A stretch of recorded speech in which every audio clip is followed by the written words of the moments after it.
उठो, जल्दी से मेरे बेटे को फीड कराओ। वैसे भी तुम्हें दूध तो आ रहा होगा ना। मेरे बेटे का पेट भर जाएगा और तुम्हें भी अपने सीने से लगाने को एक बच्चा मिल जाएगा। प्रताप की इस बात पर नैना, जो अपने अंदर कितने ही गमों को दफनाकर इस वक्त उसकी सेज सजाकर बैठी थी, उसने एक बार अपनी पलकों को उठाकर प्रताप की ओर देखा, मगर खामोश रही। प्रताप अपने 1 महीने के बेटे दक्ष को सामने बिठाए 20 साल की खूबसूरत जवान नैना की गोद में डालता। उसके सीनों का आभार उसे ये यकीन दिला रहा था कि वो सिर्फ उसके बेटे की मां ही नहीं बन सकती, बल्कि उसे अपने सीने से लगाकर उसकी भूख भी मिटा सकती है। नैना शायद प्रताप की मौजूदगी में झिझक रही थी। कहने लगी, प्रताप, मैं माफी चाहती हूँ। नैना की बात पर प्रताप हैरान हुआ और उसके सामने बैठकर कहने लगा, क्या मतलब? मेरा बेटा रो रोकर पागल हो चुका है, और तुम जानती हो ना इस शादी की वजह क्या है। इसलिए जल्दी से मेरे बेटे दक्ष को अपने सीने से लगाओ। मैं नहीं पिला सकती। लेकिन क्यों क्यों नहीं पिला सकती? नैना बहस करती कि प्रताप ने दक्ष को उसकी गोद में डाला और उसकी कमीज में हाथ डालते उसकी बिरा को ऊपर कर गया कि तभी प्रताप की नजर नैना के खूबसूरत दूधिया वजूद पर पड़ी। वो अपने बेटे की भूख को भूल गया और अब बेखुद होते हुए आज प्रताप ऑफिस से वापस आया था। वो दिल में सोचकर आया था कि वो अपनी माँ के साथ अपने दिल की बात शेयर करेगा और उन्हें बताएगा कि वो नैना से शादी करना चाहता है, क्योंकि प्रताप दिल ही दिल में नैना को पसंद करने लगा था।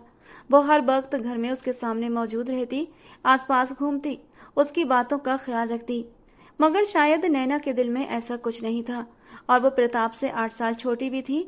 मगर अब जब प्रताप के दिल की दुनिया बदल चुकी थी कि वो अपनी मोहब्बत को यूं नहीं जाने देगा। प्रताप ऑफिस से जब घर पहुंचा, सामने का माहौल देखकर उसे कुछ गलत होने का एहसास हो चुका था। उसकी माँ की सहेली सरला जी अपनी पूरी फैमिली के साथ उनके घर पर मौजूद थीं। सब लोग खुशियों में बिजी थे। जैसे ही नजर प्रताप पर पड़ी, सरला जी बोली, अरे प्रताप बेटा, आओ ना, कब से तुम्हारा ही इंतजार कर रहे हैं। इतने बिजी हो गए हो, अब तो हमें तुम्हारी शक्ल भी देखने के लिए तरसना पड़ता है। प्रताप ने आगे बढ़कर उनके पैर छुए, मगर साथ में बैठी हुई सौम्या के चेहरे की मुस्कुराहट किसी और ही बात की गवाही दे रही थी, क्योंकि प्रताप की माँ ने एक बार उसके सामने कहा था कि वो सोनिया को अपनी बहू बनाना चाहती हैं, जिस पर हमेशा ही प्रताप ने टालमटोल कर दिया था। मगर आज इस तरह पूरी फैमिली का एक साथ बैठना, इस कदर खुश होना उसे हजम नहीं हो रहा था। इतने में नैना सिंपल से हुलिये में गले में दुपट्टा डालकर सामने आई थी। आंटी जी, खाना लग गया है। अनीता जी थोड़े ठंडे रवैये की मालिक थीं और उनके दिल में हमेशा से ही अपनी सहेली की बेटी सौम्या को ही बहू बनाने की चाहत थी। नैना इस घर में एक नौकरानी की हैसियत से काम करती थी। बस उस पर वक्त की मार ही कुछ ऐसी पड़ी थी कि वो इस घर में काम करने के लिए मजबूर थी। उसकी माँ की मौत हुई तो उसका कोई ठिकाना नहीं था। वो नौकरी ढूंढने के लिए निकली, लेकिन ज्यादा पढ़ी लिखी नहीं थी, तो नौकरी भी नहीं मिल रही थी। यूं अकेली बेसहारा लड़की, ऊपर से उसके पास कोई काम भी नहीं था। यूं अनीता जी ने उसे अपने घर पर काम पर रख लिया और उनकी एक बहुत बड़ी हेल्प हो गई। खाना खाने के बीच प्रताप पर यह राज खुला कि आज उसका और सौम्या का रिश्ता पक्का हो चुका है, और बस खाने के बाद घर में ही एक छोटी सी मंगनी की रस्म की जाएगी और कुछ ही हफ्तों में सौम्या ब्याह कर उसके घर में भी आ जाएगी। प्रताप और उसके पापा मिलकर एक फैक्ट्री चलाते थे। वो अपने माँ बाप का इकलौता था और इसीलिए सरला जी दिल से चाहती थीं कि ये रिश्ता हो जाए। जैसे ही प्रताप को ये बात पता चली कि उसका और सौम्या का रिश्ता हो गया है, उसका खाना वहीं बीच में छूट गया, भूख मर गई। वो अपने कमरे में चला गया और इधर उधर चक्कर काटने लगा। मैं तो कुछ और ही सोचकर आया था, मगर नहीं जानता था कि आगे मेरे लिए इतना बड़ा सरप्राइज तैयार होगा। उसने अपनी माँ को अपने कमरे में बुलाया। मामा, आपने किससे पूछकर मेरा रिश्ता तय कर दिया? सौम्या से क्यों तय कर दिया मेरा रिश्ता? वो हैरान हुई। क्या मतलब? पूछ के? तुम जानते भी हो कि तुम्हारी शादी सौम्या से ही होगी, और इस बात का जिक्र मैं बहुत बार घर पर कर भी चुकी हूँ, और कभी आज तक तुमने कोई ऐतराज नहीं उठाया, और आज तो रिश्ता भी हो गया है, फिर तुम कैसे ऐतराज कर सकते हो? बाहर आओ, सब लोग तुम्हारा इंतजार कर रहे हैं। हम घर पर ही कुछ लोगों की मौजूदगी में अंगूठी पहनाने की रस्म करेंगे, फिर शादी तो मैं अपने बेटे की बड़े ही धूमधाम से करूंगी। अनीता जी पास बैठी अपनी सारी प्लानिंग उसे बता रही थी, मगर उसकी सुई तो एक ही जगह पर अटकी हुई थी। मामा बस करें, कौन सी प्लानिंग लेकर बैठ गई हैं आप? मैं सौम्या से शादी नहीं करूंगा। अभी उसके शब्द मुंह में थे कि अनीता बेगम बोली, प्रताप, अपनी माँ की मेहनत का यूं सिला नहीं दे सकते तुम। कितनी मोहब्बत से, कितनी मेहनत से मैंने तुम्हें पाला है, और आज आज क्या तुम अपनी माँ की खुशी के लिए ये भी नहीं कर सकते? बात ऐसी नहीं है मामा, आपका हर हुक्म मेरी जान से बढ़कर है, मगर ये शादी कुछ दिनों की बात नहीं है कि बाद में अपनी मर्जी से बदल लूंगा। ये पूरी जिंदगी का सवाल है, और मैं नहीं चाहता कि सौम्या की जिंदगी बर्बाद हो। अनीता जी चौंकी। क्या मतलब बर्बाद? बर्बाद कैसे होगी? तुम उसके पति होगे, सब कुछ उसे दोगे जिसका वो हक रखती है। मामा, आप समझती क्यों नहीं, मैं सौम्या से मोहब्बत नहीं करता। प्रताप की बात सुनकर अनीता जी कहने लगी, जब शादी हो जाएगी तो मोहब्बत भी हो जाएगी। प्रताप ने सीधा कह दिया, मम्मा बस करें, आप बस अपनी ही बात कह जा रही हैं। मैं सौम्या से नहीं बल्कि नैना से शादी करना चाहता हूँ। नैना का नाम सुनकर अनीता जी उठकर खड़ी हुई। प्रताप, तुम्हारे होश तो ठिकाने हैं या नहीं? एक तो वो तुमसे 8 साल छोटी है और हर वक्त डरी सहमी रहती है। उसका और तुम्हारा क्या जोड़ है? वो इस घर की नौकरानी। बस मामा, आप इस तरह उसकी इंसल्ट नहीं कर सकती। वो नौकरानी नहीं है, बस उसकी मजबूरी है, क्योंकि उसे एक सहारा चाहिए जो हमने उसे दिया है, और वो बहुत ही खुददार लड़की है, इसीलिए हमारे घर में काम करके 2 वक्त की रोटी खाती है। अच्छा अच्छा ठीक है। अनीता जी थोड़ी शांत हुई। लेकिन प्रताप बेटा, वो तुम्हारी जोड़ की नहीं है, वो एक डरी सहमी सी लड़की है, और मैं चाहती हूँ कि तुम्हारे साथ कदम से कदम मिलाकर चलने वाली सौम्या इस घर में आए। देखना, तुम एक दिन मेरे फैसले पर बहुत खुश होगे। मुझे नैना से कोई नफरत नहीं है, अच्छी बच्ची है, लेकिन तुम्हारी शादी सौम्या से होगी, और ये मेरा आखिरी फैसला है। वो प्रताप को मौका दिए बगैर कमरे से निकल गई। 5 मिनट में नीचे आ जाना, जाते जाते उन्होंने कहा था, और मुझे उम्मीद है कि तुम अपनी माँ की इज्जत खराब नहीं होने दोगे। आखिरी शब्द कहते हुए वो कमरे से निकल गई, और प्रताप सोचने लगा, ये मैं किस मुसीबत में फंस गया हूँ, क्या करूँ। खैर, वो चेहरे पर कोई भी भाव लिए बगैर नीचे आया। सब लोग तैयार बैठे थे। सरला जी जल्दी से बोली, आओ आओ प्रताप बेटा, इधर आकर बैठो। उन्होंने उठकर सौम्या के बराबर में प्रताप को बिठाया। सौम्या के चेहरे की खुशी देखने लायक थी, शायद वो दिल से चाहती थी उसे। दोनों के हाथ में अंगूठी थमाई गई और एक साथ अंगूठी पहनाने की रस्म हुई। नैना भी पास खड़ी थी। उसने जल्दी से मिठाई वाली प्लेट उठाई और सबका मुंह मीठा करवाने लगी। प्रताप ने सर से लेकर पैर तक नैना को देखा और दिल में सोचने लगा, कितनी पागल और मासूम हो तुम, मेरी मोहब्बत को महसूस भी नहीं कर पा रही। वो लगातार नैना को देख रहा था, और जब प्रताप की नजरों पर उसकी माँ की नजर गई तो उन्होंने उसे नजरों ही नजरों में वार्निंग दी। मंगनी हो चुकी थी। नैना जब प्रताप के आगे प्लेट लेकर आई तो प्रताप ने कुछ भी नहीं कहा, और फिर मोबाइल जेब से निकालकर फोन के बहाने वहां से उठकर चला गया। कितनी ही देर उसे यकीन करने में लग गया कि नैना अब उसकी नहीं हो सकती। नैना की उम्र भी अब 20 साल होने वाली थी, और प्रताप की मंगनी के बाद अब नैना की मासी उसे मजबूरन अपने साथ तो नहीं लेकर जा सकी थी, लेकिन क्योंकि उनके पति को ये बात पसंद नहीं थी, लेकिन अब वो चाहती थी कि नैना की शादी हो जाए, वो जल्द से जल्द अपने घर की हो जाए। और फिर जल्द ही उन्होंने नैना के लिए एक रिश्ता भी पसंद कर लिया। लोग जाने पहचाने थे। प्रताप के पापा विजय के दोस्त का बेटा था और नाम था सौरभ। अनीता जी के कानों में ये बात भी डाल दी गई। सौरभ एक अच्छी जॉब करता था, पढ़ा लिखा था। अपनी तरफ से उन्होंने नैना के लिए अच्छा ही सोचा था। नैना के रिश्ता तय होने की खबर भी प्रताप के लिए किसी कयामत से कम नहीं थी, और सबसे बढ़कर उन दोनों की शादी की तारीख भी एक ही दिन रखी गई। वो दुल्हन बनी धीमे कदमों के साथ स्टेज की तरफ जा रही थी। प्रताप के बराबर में सौम्या दुल्हन बनी बैठी थी, जबकि उसके सामने ही नैना सौरभ के साथ बैठी हुई थी। प्रताप की नजर एक पल के लिए नैना के वजूद से हट नहीं रही थी। वो खून के आंसू अंदर ही अंदर उतारता हुआ एक तकलीफ से गुजर रहा था। उसकी मोहब्बत उसकी नजरों के सामने स्टेज पर बैठे किसी और की हो रही थी। उस वक्त जैसे मोहब्बत को दिल के किसी कोने में वो दफन कर चुका था, और उसने चुपचाप सौम्या के साथ 7 फेरे लेकर उसे अपनी पत्नी स्वीकार कर लिया। वो अपनी मोहब्बत को दिल के किसी कोने में दफन कर चुका था। नैना विदा होकर घर से चली गई, और अनीता जी को इस बात की खुशी थी कि जब नैना यहाँ नहीं होगी तो प्रताप भी अपने रिश्ते को खूबसूरती से शुरू करेगा, वरना अगर नैना यहाँ होती तो शायद वो खुद को संभालने या रिश्ता स्वीकार करने में वक्त लगाता। सौम्या बहुत प्यारी लड़की थी। जैसे ही प्रताप अंदर आया तो वो खुद को ये समझाकर आया था कि सौम्या के साथ जिंदगी की नई शुरुआत करेगा। अगर उसकी किस्मत में नैना नहीं थी तो वो सौम्या को उसके हक से दूर नहीं रख सकता था, क्योंकि जो कुछ हुआ था उसमें सौम्या की कोई गलती नहीं थी। वो आगे बढ़ा, जेब से एक डिबिया निकाली और सौम्या को कहने लगा, ये तुम्हारा मुंह दिखाई का तोहफा, खुद पहना दीजिए। सौम्या ने कहा तो उसने अंगूठी निकालकर सौम्या की उंगली में डाल दी। सौम्या, मैंने आज से पहले कभी तुम्हारे लिए ऐसा नहीं सोचा। मुझे उस दिन अचानक ही पता चला कि हमारा रिश्ता हो गया है। इसलिए मैं साफ शब्दों में बताना चाहता हूँ कि इस रिश्ते को लेकर मुझे थोड़ा सा वक्त चाहिए। सौम्या कुछ पल के लिए खामोश रही और फिर आगे कहने लगी, प्रताप, कहीं आप किसी और से मोहब्बत तो नहीं करते? वो एकदम खामोश हो गया। वो सोच चुका था कि अपने और नैना के राज को किसी पर जाहिर नहीं करेगा, क्योंकि इस तरह शायद उसका इजहार मोहब्बत नैना की जिंदगी पर असर डालता। ऐसी बात नहीं है सौम्या। और सौम्या उसकी बात पर खुश हो गई। मैं तो आपसे बहुत पहले से मोहब्बत करती हूँ प्रताप, और आज तो आप मेरे हो चुके हैं। मेरे लिए ये वक्त किसी सपने से कम नहीं। प्रताप को कुछ हैरत हुई। सौम्या की आंखों की चमक उसकी मोहब्बत का मुंह बोलता सबूत थी। उसने सौम्या के हाथों को थाम लिया। तभी उसकी आंखों के सामने नैना का चेहरा आया था। उसने जल्दी ही अपने सर को झटक कर नैना की यादों से पीछा छुड़ाया और आगे बढ़ते हुए सौम्या को अपनी बाहों में समेट लिया। धीरे धीरे उसका दुपट्टा हटाकर साइड पर रखा, उसकी ज्वेलरी उतारी और साइड लैंप की रोशनी बंद करके उसके वजूद को हर पर्दे से आजाद कर दिया।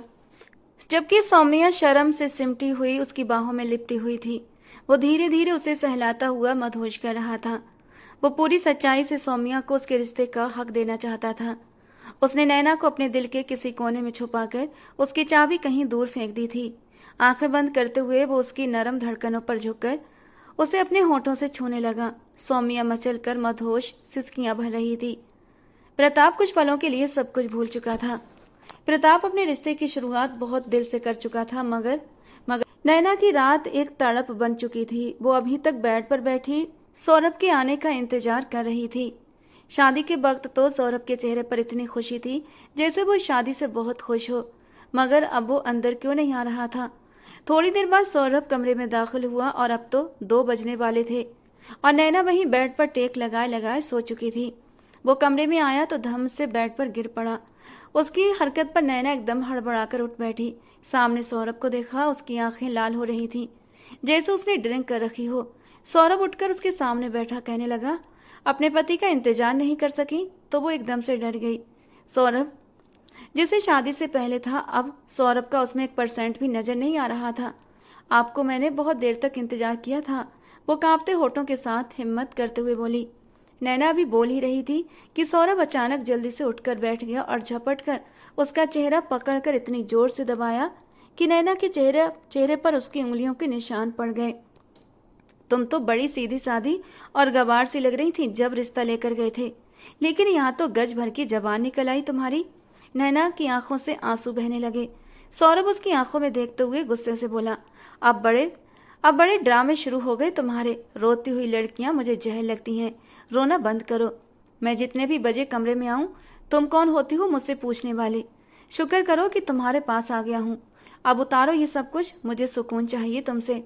नैना डर के मारे कांप रही थी। सौरभ उसे हर तरह से परेशान करने लगा। वो बेरहमी से उसके करीब आया था, उसका दुपट्टा खींचकर दूर किया और उसकी ज्वेलरी को भी बेदर्दी से उतारने लगा और उसके नाजुक वजूद को उसने बड़ी बेदर्दी से मसल कर रख दिया। उसे तकलीफ देकर वो मजे से सो गया था, जबकि बेचारी अनाथ नैना सारी रात कमरे के कोने में पड़ी सिसकती रही। उसकी नाजुकता को रौंदते हुए उसे उस पर बिल्कुल भी तरस नहीं आया।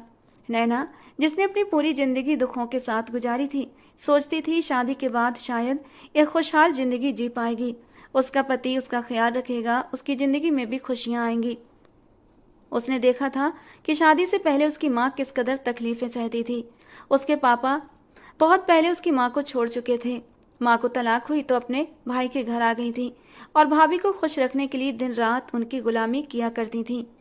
आज नैना को लगा कि शायद उसकी माँ की तरह उसकी किस्मत भी फूट चुकी है। उसने जैसे तैसे खुद को संभाला। सौरभ जैसा भी था, अब उसका पति था और नैना ने ठान लिया कि अब वो उसके साथ ही गुजारा करेगी, किसी से कोई गिला शिकवा नहीं करेगी। कहीं ऐसा न हो कि लोग कहें, जैसी माँ थी वैसी ही बेटी, पहले माँ को तलाक हुआ और अब बेटी भी तलाक लेकर आ गई। और वो तलाक लेकर जाती भी कहाँ, उसका तो कोई ठिकाना भी नहीं था। और इसीलिए उसने सोचा कि खामोश रहने में ही भलाई है। वो कम उम्र की थी, मगर हालात ने उसे वक्त से पहले ही समझदार बना दिया था। सुबह हुई तो नैना हल्का फुल्का सा तैयार होकर बाहर जाने लगी। तभी सौरभ की आंख खुल गई। उसने पीछे से आवाज लगाई, कहाँ जा रही हो? कम से कम मुझे तो जगा देती। सौरभ की आवाज सुनकर नैना के कदम रुक गए। वो डर के मारे पीछे पलटी। सौरभ हंसने लगा, तुम तो ऐसे डर रही हो जैसे मैं कोई इंसान नहीं हूं। अब सौरभ का रात का नशा उतर चुका था। उसने बेड से उठकर नैना को सर से पांव तक गौर से देखा। कहने लगा, क्या कमाल का हुस्न पाया है तुमने। पहली बार देखते ही तुम सीधा मेरे दिल में उतर गई थी। सौरभ की बातों पर नैना बस हैरत से उसके चेहरे को देखती रही। कल रात को जिस तरह जंगली जानवरों जैसा उसका बर्ताव देखा था, अब वही उतनी ही नरमी और मोहब्बत से उसे देख रहा था। सौरभ उसे अपनी बाहों में भरकर ड्रेसिंग टेबल के सामने ले गया और आईने में दोनों को साथ देखते हुए कहने लगा, ऐसा लगता है जैसे भगवान ने तुम्हें मेरे लिए ही बनाया है। सौरभ का ये रूप देखकर नैना को थोड़ा सुकून हुआ था। सौरभ एक अच्छे घर का लड़का था, काफी अमीर भी, लेकिन दिनों दिन वो गलत रास्तों पर चलने लगा था और शायद उसके घर वाले ये बात नहीं जानते थे। सौरभ उसे अपनी बाहों में लिए हुए कहने लगा, जानती हो मेरी शादी की सबसे बड़ी ख्वाहिश क्या है? कि जल्दी ही मेरी शादी हो और फिर भगवान मुझे एक प्यारा सा बेटा दे। शादी के पहले दिन ही सौरभ के मुंह से बेटे की ख्वाहिश सुनकर नैना खामोशी से उसे देखने लगी। बाहर चलने को कहते हुए बोली, चले सौरभ, बाहर चलते हैं। अरे इतनी भी जल्दी क्या है, चले चलते हैं। वो तभी उसकी गर्दन पर अपने होंठ रखकर उसके बदन पर लगे परफ्यूम की खुशबू में डूबते हुए बोला था, मेरा तो अभी भी दिल नहीं कर रहा कि तुम कमरे से बाहर जाओ। वो उसकी नरम धड़कनों को बहुत जोर से मसल गया था कि नैना के होंठों से एक सिसकी निकल गई।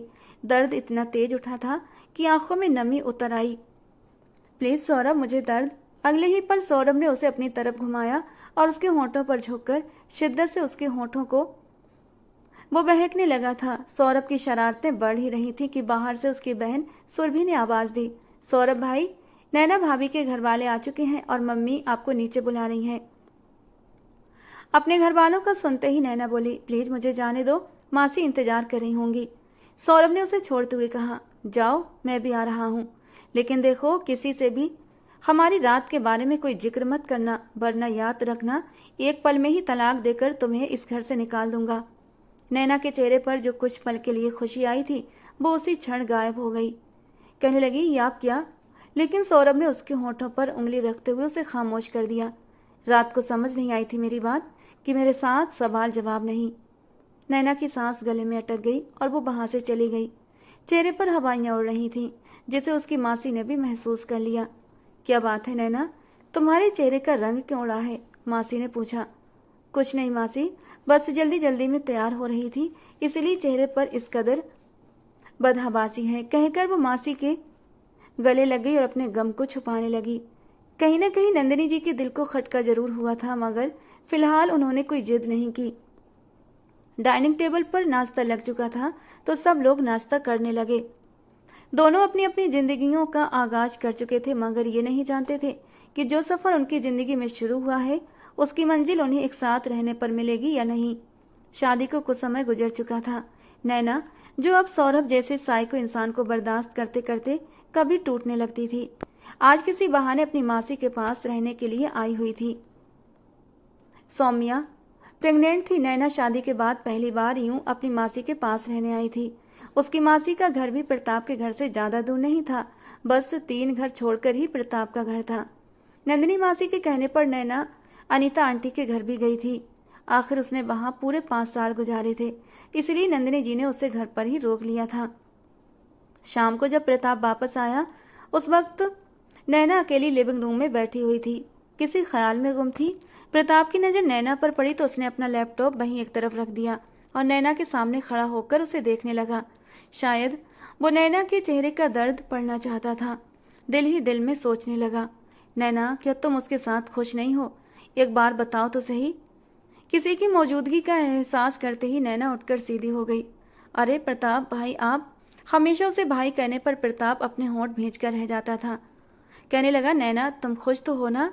वैसे तो तुम्हारे ससुर जी पापा के अच्छे दोस्त हैं, तो यकीनन सौरभ भी अच्छा होगा।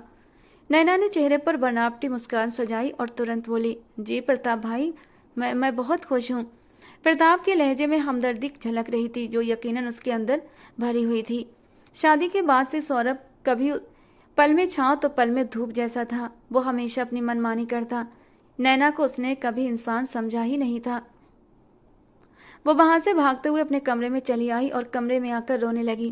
प्रताप भी उसके पास जाना चाहता था, लेकिन उसने ये करना सही नहीं समझा। सौम्या की तबीयत प्रेगनेंसी की वजह से खराब थी और वो अक्सर बीमार भी रहने लगी थी। उसकी कमजोरी की वजह किसी को समझ नहीं आ रही थी। वक्त धीरे धीरे गुजर रहा था। इसी बीच नैना को भी खुशखबरी मिली कि वो मां बनने वाली है। नैना और सौम्या की प्रेगनेंसी में सिर्फ 1 महीने का अंतर था। आज नैना अपने कमरे में इधर उधर चक्कर लगा रही थी। उसकी तबीयत खराब सी थी, क्योंकि वो जानती थी डॉक्टर ने बताया था कि उसके पेट में पलने वाला बच्चा बेटी है। ये बात नैना ने सौरभ से छुपा रखी थी। वो हर वक्त ये सोचकर परेशान रहती, कहीं सौरभ ने अगर बेटी को स्वीकार करने से इनकार कर दिया तो वो क्या करेगी? क्या अपनी माँ की तरह वो भी तलाक का दाग अपने सर पर लगाएगी? इसी डर की वजह से उसकी तबीयत खराब रहती थी।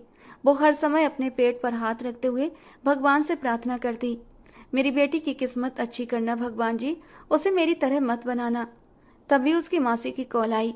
नैना ने अपने आंसू पोंछते हुए कहा, गहरी सांस भरकर खुद को रिलैक्स किया और मासी से बातें करने लगी। कैसी हो मासी? हाँ मैं तो ठीक हूँ। तुम बताओ अपनी तबीयत का। दोनों बातें कर ही रहे थे और नंदिनी जी ने उससे बताया, सौम्या ने प्यारे से एक बेटे को जन्म दिया है। अभी कुछ देर पहले ही अस्पताल से फोन आया था अनीता जी का। सब लोग वहीं पर हैं। बेटे का सुनकर नैना खुश हो गई थी। मासी, प्रताप कितना खुशकिस्मत है ना कि भगवान ने उसे पहली औलाद बेटा दिया है। ये कैसी बातें कर रही हो नैना? नंदिनी जी बोली, बेटा हो या बेटी, पहली औलाद तो हर माँ बाप के लिए भगवान की तरफ से एक बहुत ही बड़ा अनमोल तोहफा होती है, और अब तो हम सब तुम्हारे लिए दुआ कर रहे हैं। नैना का हाथ अनजाने ही अपने पेट पर चला गया। सोचने लगी, सौम्या कितनी खुशकिस्मत है कि उसे पहली औलाद बेटा मिला। भगवान अगर मुझे भी बेटा दे दे तो शायद सौरभ मेरे साथ ठीक हो जाता। कुछ बातें करने के बाद उसने फोन रख दिया। जैसे जैसे डिलीवरी के दिन करीब आ रहे थे, नैना का डर बढ़ता जा रहा था। उधर सौम्या जब से बच्चे को जन्म दे चुकी थी, अब बीमार रहने लगी थी। उसके सिर के बाल भी झड़ने लगे थे, जिसे देखकर सबको हैरत हुई थी। प्रताप ऑफिस से घर वापस आया और बोला, मामा, मैंने एक बहुत अच्छे डॉक्टर से बात की है, सौम्या को वहां लेकर जाऊंगा। पता नहीं सौम्या ठीक क्यों नहीं हो रही। कितने डॉक्टर बदलकर भी देख चुका हूँ। सौम्या के कई सारे टेस्ट किए गए थे, पर रिपोर्ट्स में कुछ भी साफ नहीं आ रहा था। फिर भी उसकी हालत ये बता रही थी कि अंदर कहीं कोई बीमारी उसे धीरे धीरे खोखला कर रही है। और फिर अगले ही दिन प्रताप ने सौम्या को लेकर डॉक्टर के पास पहुंचकर उसके कई टेस्ट करवाए थे। डॉक्टर ने कहा कि रिपोर्ट्स लेने के लिए 2 घंटे बाद आना। गाड़ी में बैठी सौम्या धीरे से बोली, प्रताप, मुझे लगता है मेरी जिंदगी अब ज्यादा नहीं बची। कोई चीज है जो मुझे अंदर से नोच रही है। वो बड़े हौसले से बात कर रही थी, पर आंखों में आंसू थे। प्रताप ने उसका हाथ थामकर कहा, ऐसी बातें मत करो सौम्या, ऐसा कुछ भी नहीं होगा। मैं हूं ना, अच्छे से अच्छे डॉक्टर से इलाज करवा रहा हूं। तुम जल्दी ही ठीक हो जाओगी। मैं तुम्हें कुछ नहीं होने दूंगा। उसने तसल्ली देते हुए कहा, अपने बेटे के बारे में सोचो, हमने उसके लिए कितने सपने देखे हैं। प्रताप की बातों के बावजूद सौम्या के दिल में किसी गलत चीज का एहसास बना हुआ था। घर आते ही प्रताप ने अपने बेटे दक्ष को गोद में उठाकर प्यार से चूमा। बाप बेटे का ये प्यार देखकर सौम्या भी हल्के से मुस्कुरा दी। दक्ष अभी सिर्फ 15 दिन का हुआ था। सब लोग लॉन्ज में बैठे थे कि तभी फोन बजा। सौरभ के घर वालों की कॉल थी। अनीता जी ने तुरंत फोन उठाया। नैना की सास बोली, हम नैना की मासी को कॉल लगा रहे हैं, लेकिन उनका फोन नहीं लग रहा। हमें आपको ये बताना था कि हम नैना को अस्पताल लेकर जा रहे हैं। उसकी तबीयत अचानक ही खराब हो गई थी। ब्लड प्रेशर भी गड़बड़ कर गया था, इसीलिए इमरजेंसी में एडमिट करना पड़ा। ये सुनकर अनीता जी बुरी तरह परेशान हो गई थी। उन्होंने तुरंत अपनी कामवाली रानी को नंदिनी जी के पास भेजा। नंदिनी जी भागती हुई आई थी। अनीता जी ने उन्हें सब कुछ बताया तो वो बुरी तरह घबरा गई। अनीता जी ने कहा, परेशान मत हो नंदिनी, हमें अस्पताल जाना है। प्रताप बेटा, जल्दी से गाड़ी निकालो, हम अभी चलते हैं। नंदिनी जी, अनीता जी और प्रताप जल्दी से अस्पताल के लिए रवाना हो गए। ये लोग जब तक हॉस्पिटल पहुंचे, नैना का ऑपरेशन हो चुका था। उसने एक बेटी को जन्म दिया था जो पैदाइशी तौर पर बीमार थी। नन्ही सी बच्ची का सांस उखड़ रहा था और डॉक्टर्स अपनी पूरी कोशिश कर रहे थे दोनों की जान बचाने में। प्रताप परेशान होकर इधर उधर चक्कर काट रहा था, मगर सौरभ के चेहरे पर कोई दुख नहीं था। वो बड़े ही मजे से मोबाइल में बिजी था, जैसे वो बच्ची उसकी औलाद ही ना हो। उसके सारे जज्बात तो बेटे के लिए सजे थे। बेटी को वो गोद में लेने की सोच भी नहीं रहा था। तभी डॉक्टर आई। प्रताप ने आगे बढ़कर पूछा, डॉक्टर कैसी है नैना? डॉक्टर ने गहरी सांस लेकर कहा, बदकिस्मती से उनका ब्लड प्रेशर इतना गिर गया था कि हम दोनों में से सिर्फ किसी एक की ही जान बचा पाए। हम उनकी बेटी को नहीं बचा सके। नैना अभी भी होश में नहीं है, उनके लिए दुआ कीजिएगा। नंदिनी जी की तो जैसे टांगों से जान निकल गई। वो वहीं बेंच पर बैठ गईं और नैना के लिए भगवान से प्रार्थना करने लगीं। सौरभ सामने बैठा था। प्रताप उसके पास आया, कंधे पर हाथ रखकर कहने लगा, चिंता मत करो सौरभ, सब ठीक हो जाएगा। जबकि सौरभ बड़े ही गुस्से और नफरत से बोला, चलो अच्छा हुआ मर गई। एक बेटा तो दे न सकी, तो अब मैं क्या करूंगा इस औरत का? ऐसी औरत को अपने साथ ले जाओ, मुझे अब उसकी जरूरत नहीं। तलाक के कागज मैं जल्दी ही तुम्हारे घर भिजवा दूंगा। सौरभ की बात सुनकर तो प्रताप का खून खौल उठा। गहरी सांस लेकर बोला, क्या मतलब है तुम्हारा? बेटा या बेटी पैदा करना किसी के बस का काम नहीं। भगवान ने जो दिया वही सही है। शायद तुम्हें बेटी ही इसीलिए दी गई कि तुम उससे कुछ सीखो, पर तुम्हारा रवैया तो जानवरों जैसा है। तुम क्या उसे तलाक दोगे? हम खुद तुम्हें तलाक का नोटिस भेजेंगे। प्रताप ने एक अंदर तक गहरा दुख उतर आया था। उसे अचानक समझ में आया कि नैना क्यों उदास रहती थी, कितना टॉर्चर सहा होगा उसने। सौरभ की माँ हाथ जोड़कर माफी मांगने लगी, पर प्रताप ने ठंडे स्वर में कहा, बहुत गंदे लोग हो तुम। हमें तुम लोगों को पहचानने में गलती हो गई, माफ कर दो बेटा। सौरभ ऐसा नहीं था, लेकिन पता नहीं से क्या हो गया है। आपका बेटा ऐसा ही था, हमें ही पहचानने में गलती हो गई। जबकि नैना की मासी हिचकियों के साथ रो रही थी। उनकी बहन भी इतनी ही बदनसीब थी। नैना की पैदाइश पर उनकी बहन के पति ने उसे तलाक दे दिया था। दोनों बहनों में आपस में बहुत प्यार था। बहन के दुख में तिल तिल कर जीती रही और अब उसकी औलाद को भी अपने सीने से नहीं लगा सकी। दूसरों के दर पर पड़ी रहती थी और शादी के बाद भी उसे सुकून नसीब नहीं हुआ। मरने के बाद मैं अपनी बहन को क्या मुंह दिखाऊंगी, यही सोचते हुए वो तड़प तड़प कर रो पड़ी। तभी प्रताप ने उन्हें अपने सीने से लगा लिया और कहा, आंटी जी बिल्कुल भी उदास मत होइए। आप तो भगवान का धन्यवाद कीजिए कि आपकी बेटी ऐसे इंसान से आजाद हो गई। उसे इससे भी बेहतर जीवन साथी मिलेगा। मैं खुद ढूंढूंगा। मेरा आपसे वादा है कि मैं नैना के लिए एक अच्छा लड़का ढूंढूंगा जो उसे जिंदगी की सारी खुशियां देगा। आप परेशान मत होइए। सब लोग नैना की सेहत के लिए दुआएं मांग रहे थे, जबकि सौरभ अपनी मां को लेकर वहां से जा चुका था। थोड़ी देर बाद डॉक्टर ने बताया कि नैना को होश आ गया है। प्रताप और नंदिनी जी कमरे के अंदर गए तो नैना खाली खाली नजरों से छत को घूर रही थी। मासी, सौरभ ने कुछ कहा तो नहीं ना बेटी की पैदाइश पर? जबकि नंदिनी चौंक गई। क्या मतलब? तुम्हारे बस में तो नहीं है ना बेटा या बेटी पैदा करना? नहीं मासी, उन्हें बेटा चाहिए था और ये बात मुझे शादी के दिन ही कही थी उन्होंने। उसने रोते हुए कहा। कहाँ है वो? प्रताप, उसे मेरे पास लेकर आओ। मैं उसे कहूंगी कि इस बार बेटी हुई तो क्या हुआ, अगली बार भगवान ने चाहा तो वो हमें बेटा दे देगा। जबकि प्रताप वहीं स्टूल पर बैठ गया और बोला, नैना तुम बहुत मजबूत लड़की हो, तुम्हें कोई भी मुसीबत तोड़ नहीं सकती। नैना ने हैरानी से पूछा, प्रताप आप ऐसी बातें क्यों कर रहे हैं? सौरभ कहाँ है? मेरी सास कहाँ है? प्रताप ने उसे शांत करते हुए कहा, फिलहाल तुम कुछ मत पूछो नैना, तुम्हारी सेहत अच्छी नहीं है। डॉक्टर ने कहा है कि 3 दिन तक तुम्हें छुट्टी भी नहीं मिलेगी। तुम्हारा ऑपरेशन हुआ है। नैना ने धीमे स्वर में पूछा, मेरी बेटी कैसी है? प्रताप ने उसी वक्त नंदिनी जी की तरफ देखा और खामोश रहने का इशारा किया, क्योंकि उसकी हालत अभी खराब थी। तुम्हारी बेटी बिल्कुल ठीक है, बस उसे सांस की थोड़ी सी प्रॉब्लम थी, तो डॉक्टर ने अंडर ऑब्जर्वेशन रखा है। 2-3 दिन बाद मिल लेना उसे। नंदिनी जी ने उसे तसल्ली देते हुए कहा।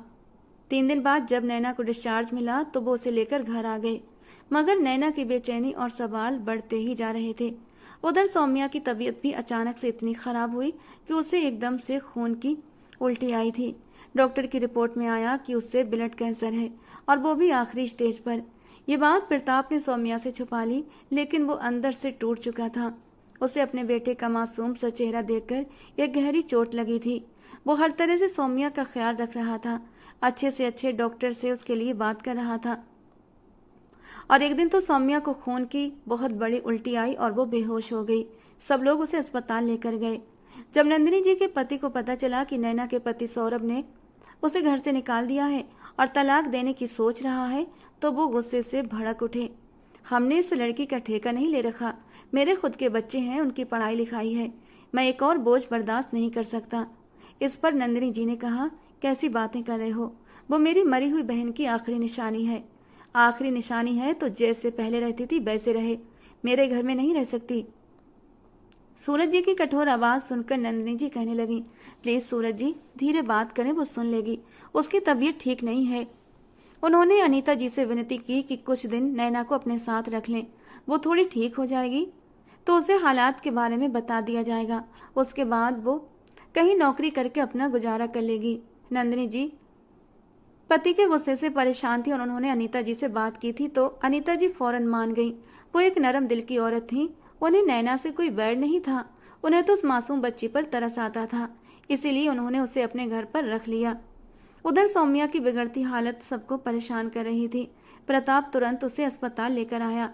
अनीता जी भी प्रताप और सौम्या के साथ अस्पताल जा रही थी। रास्ते में ही सौम्या बेहोश हो चुकी थी, उसे अस्पताल में जाते ही एडमिट कर लिया गया। और आज प्रताप ने अपने माँ बाप को सच बता दिया कि कुछ दिन पहले नैना की जो रिपोर्ट कराई थी उसमें नैना को कैंसर बताया गया है, और वो भी आखिरी स्टेज का। उसके पूरे शरीर में कैंसर फैल चुका है और शायद ये उसका आखिरी वक्त चल रहा है। ये सुनकर अनीता जी फूट फूट कर रोने लगी और अस्पताल की बेंच पर ही बैठ गईं। सौम्या के माँ बाप भी आ चुके थे, वे भी रोते हुए कहने लगे, मेरी बेटी की खुशियों को नजर लग गई प्रताप। जानते हो, तुमसे शादी करने के बाद सौम्या हर वक्त खुश रहती थी, वो इतनी खुश थी तुम्हें पाकर कि बयान नहीं कर सकती। और फिर भगवान ने जब तुम दोनों को बेटा दिया तब तो वो और भी ज्यादा खुश हो गई थी। सौम्या ने तो समझा कि उसकी जिंदगी अब पूरी हो गई है, मगर कौन जानता था जिंदगी पूरी तो उसकी हो चुकी थी। अब उसका इस दुनिया से जाने का वक्त आ गया था। उसकी माँ एकदम पागलों की तरह चीखने चिल्लाने लगी और जमीन पर गिरकर रोने लगी। डॉक्टर ने कहा, आपकी बेटी की जो कंडीशन है उसमें अब इलाज का कोई फायदा नहीं, आप लोग उनसे मिल लीजिए, बाकी जो भगवान की मर्जी। सब लोग उस सौम्या के कमरे में गए। सौम्या प्रताप की तरफ देख रही थी, आंखों से आंसू बह रहे थे। प्रताप आगे बढ़ा और सौम्या का हाथ थामकर बोला, सौम्या तुम बिल्कुल भी मत घबराना, मैं हूं ना, मैं तुम्हें अच्छे से अच्छे डॉक्टर को दिखाऊंगा, क्या पता भगवान हमारी सुन ले, कोई चमत्कार कर दे। जबकि सौम्या रोते हुए मुस्कुराई, प्रताप मेरी आपसे एक विनती है, दक्ष को मेरी कमी महसूस मत होने देना, आपको पूरा हक है अपनी जिंदगी जीने का, मुझे आपसे कोई गिला नहीं। इस एक साल में आपने जिस कदर मुझे खुशियां दी हैं, इन्हीं खुशियों ने मेरी मौत के पल को आसान कर दिया है। सौम्या की बातें सबके दिलों को चीर रही थीं। बातें करते करते सौम्या की सांसें टूटने लगीं। सब लोग बेबस खड़े थे, कोई भी कुछ भी नहीं कर पा रहा था। डॉक्टर भी जवाब देकर जा चुके थे। अचानक सौम्या की सांसें तेज हुईं और हांफते हुए उसने सांस लेना शुरू किया। प्रताप ने सौम्या का हाथ कसकर पकड़ा और उसके माथे पर अपने होंठ रख दिए। सौम्या तुम बहुत अच्छी लड़की हो, तुमने मेरे हर अधूरेपन को पूरा किया और आज तुम मुझे अकेला छोड़कर जा रही हो। हमारा दक्ष जब तुम्हारे बारे में बड़ा होकर पूछेगा तो मैं क्या जवाब दूंगा उसे। प्रताप फूट फूट कर रो पड़ा। सबकी आंखों के सामने सौम्या इस दुनिया को अलविदा कहकर जा चुकी थी। प्रताप उसे हिलाते हुए बार बार पुकार रहा था, सौम्या सौम्या आंखें खोलो। सौम्या की माँ तो बेहोश होने के करीब थी। मौत का ये सदमा पूरे घर को तोड़कर बिखेर चुका था। सौम्या की बॉडी को घर लाया गया और उसका अंतिम संस्कार किया गया। दक्ष के रोने की आवाज सबके दिलों को एक गहरे दर्द से भर रही थी। प्रताप की जिंदगी पूरी तरह डिस्टर्ब हो गई थी। दक्ष माँ की गोद के लिए तड़प रहा था। धीरे धीरे मेहमान अपने अपने घरों को लौट चुके थे। तभी नैना कहने लगी, मम्मी अभी तक मेरी बेटी सही नहीं हुई है क्या? कितना टाइम लगेगा? और आप सब कभी 2 दिन, कभी 3 दिन, कभी 8 दिन कहते रहते हैं। मुझे अपनी बेटी से मिलना है, कहीं आप लोग मुझसे कुछ छिपा तो नहीं रहे? और सौरभ ने तो मुझसे कोई भी बात नहीं की है। नैना की बात सुनकर नंदिनी जी और अनीता जी की आंखों से आंसू बहने लगे। सब कुछ ही एक साथ बिखर गया था। दोनों की शादी एक साथ हुई थी, दोनों के घर भी एक साथ उजड़ गए थे। उन्हें समझ नहीं आ रहा था ये भगवान की तरफ से कैसी बड़ी आजमाइश दी गई है। जब नैना ने अपनी बेटी के बारे में पूछा तो प्रताप, जो दक्ष को गोद में लिए बैठा था, तुरंत बोला, आंटी जी हमें लगता है नैना को अब सच्चाई बता देनी चाहिए। हम उसे और ज्यादा धोखे में नहीं रख सकते। प्रताप की बात सुनकर नैना के अंदर जैसे कयामत का शोर मच गया था। उसने घबराते हुए कहा, प्रताप, कौन सी हकीकत? मेरा दिल बैठा जा रहा है। मैंने तो अपनी बेटी का चेहरा तक नहीं देखा। कहाँ है वो? आप लोग तो कह रहे थे 3 दिन में ठीक हो जाएगी। नंदिनी जी ने नैना को गले से लगा लिया और बोली, नैना, हिम्मत से काम लो। भगवान जो भी करता है उसमें कुछ न कुछ भलाई छुपी होती है। तुम्हारी किस्मत भी तुम्हारी माँ से अलग नहीं निकली। जब तुम हॉस्पिटल में थी तुम्हारा ब्लड प्रेशर बहुत गिर गया था। डॉक्टर के लिए ये तय करना मुश्किल था कि माँ की जान बचाई जाए या फिर बच्चे की। इसीलिए दोनों में से एक को ही बचा पाए। डॉक्टर्स का कहना है कि उन्होंने बहुत कोशिश की थी मगर तुम्हारी बेटी बच नहीं पाई। और ये सुनकर नैना फटी फटी निगाहों से कभी प्रताप को देखती तो कभी अपनी मासी की तरफ।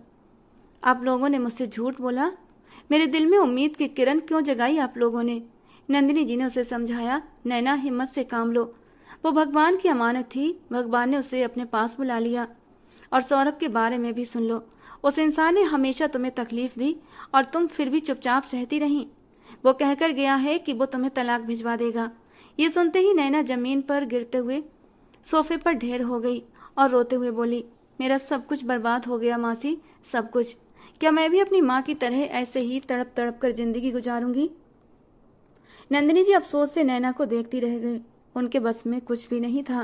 काश उनके पति